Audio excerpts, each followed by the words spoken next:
কর্তামশাই গিয়েছিল দেশের বাড়ি, বাড়িতে অনেক নারকেল গাছ আছে, নারকেল গাছ থেকে কিছু নারকেল নিয়ে এসেছিল। কী করব, এখন তো নবরাত্রি চলছে, তাই নাড়ু বানাবো। নারকেলগুলো দুটো নারকেল নিলাম, ফাটিয়ে নিলাম, গ্রেটার দিয়েও কুড়োনো যায়।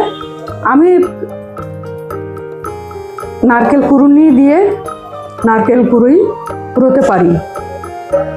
নারকেল কুড়িয়ে নিলাম, নারকেল নাড়ু বানিয়ে ঠাকুরকে দেব। বাড়িতে সবাই নারকেল নাড়ু খুব পছন্দ করে, গুড়ের নারকেল নাড়ু।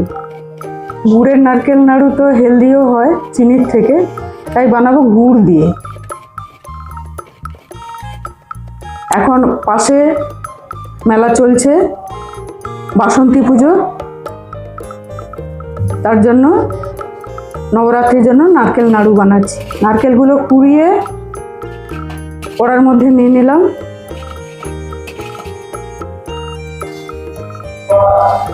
নারকেলগুলো একটু ভেজে নিতে হবে, ভেজে নিলে নারকেল নাড়ুর টেস্টও ভালো হয়, বেশি দিন রাখাও যায়।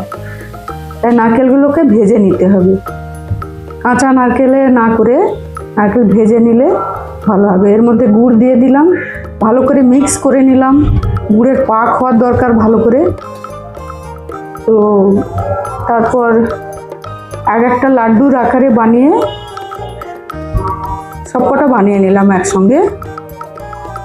নারকেল নাড়ু তৈরি হয়ে গেল। নারকেল নাড়ু পাকটা আগে ভালো করে দেখতে হবে, পাক ঠিকমতো হয়েছে। হাতের যদি গোল হয়ে যায়